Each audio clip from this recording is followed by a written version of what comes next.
Oh, it's not decent.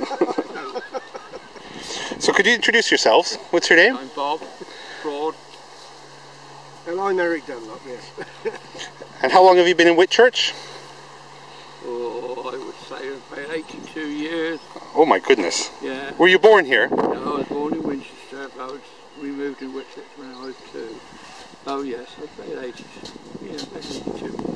Wow. And Eric, yourself? So I was born here, not less than 200 yards from this I spot. know exactly I've where been it here was. 72 years. Oh my goodness. Oh my goodness. Now, we were just talking about the Harvest Home. That's right. What are some of your memories of that place?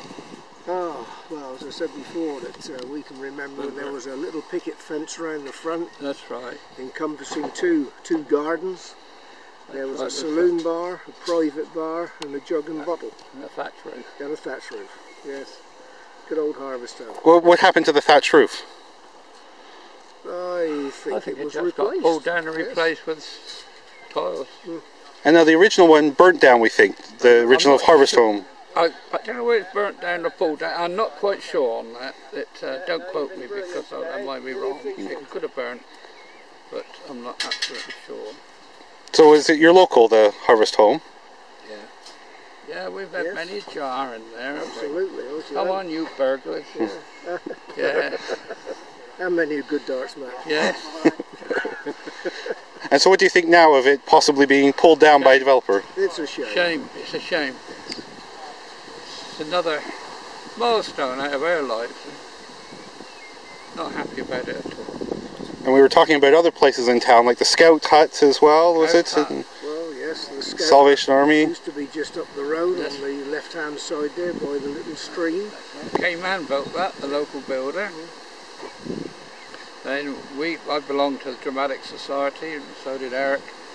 We built the Dramatic Society hut just behind.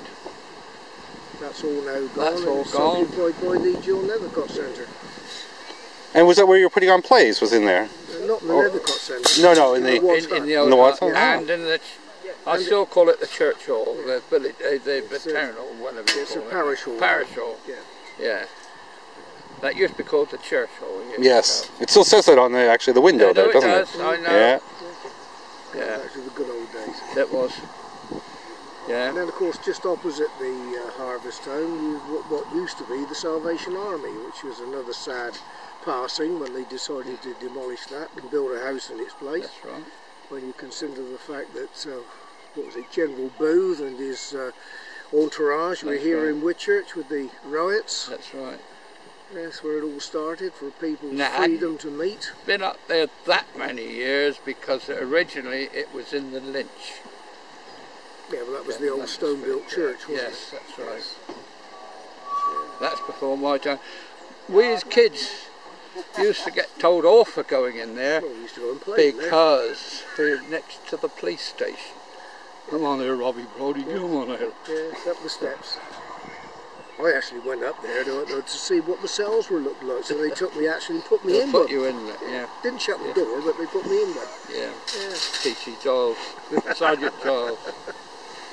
Eric, I've heard stories as well that you used to do things on the River Test sometimes. Some interesting Forms of fishing. fishing, yes. Yes, I caught salmon trout in the test.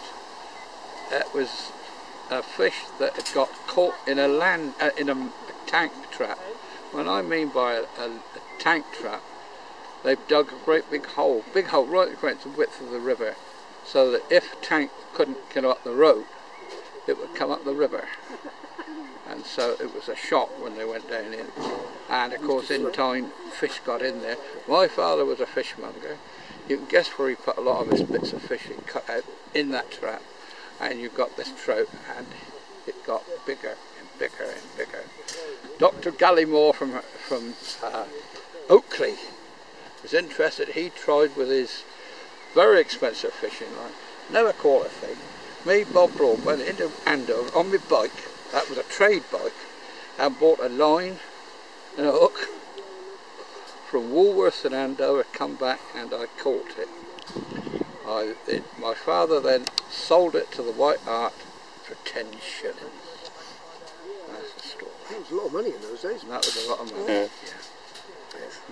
Yeah. Especially when the working wage was 30 bob a week. Yeah, yes. Yeah, because Dad used to change a lot of the checks. But I had a more efficient way of fishing than that. In those days, you could go to Weeks the chemist and you could buy £1/2 of carboy crystals. Oh, I see. Then you get some K-pop from the air pack. Yeah. A empty £2 treacle tin, and buy some aniseed. You come home, you put a good few stones inside this treacle tin, then the K-pop, then your carbide, then you get a cocoa tin lid, which you fill with water. Put a pair of pliers on the inside and open them up so you could lift it, then carefully lower it through the mouth of the treacle tin, okay? Sit it on top of the K-pop, put the lid on the treacle tin, solder it in place, then you used to grind up all the aniseed, mix it into a nice paste, slam that all round the tin, put it on the shelf and wait for the next day.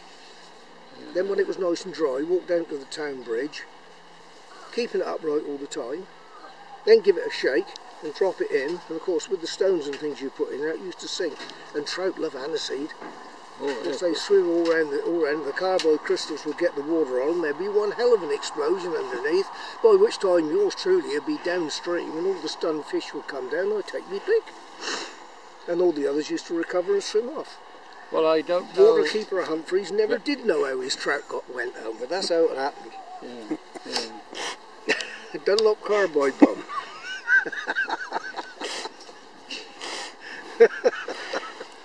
You were much more sensible, I take it. Well, yes. Well, of course, see, That was the traditional. my dad was a counsellor at the time, you see, so I had to be a little bit careful. The secret obviously is to do it first and then become the Then he counsellor. was in the ARP as well. I mean, you didn't know what was going to happen next. Well, it's always said the best gamekeeper is a retired poacher. Yeah. Yes. Well, thank you, gentlemen. It was an interesting story. Thank you. We got 10 a lot more.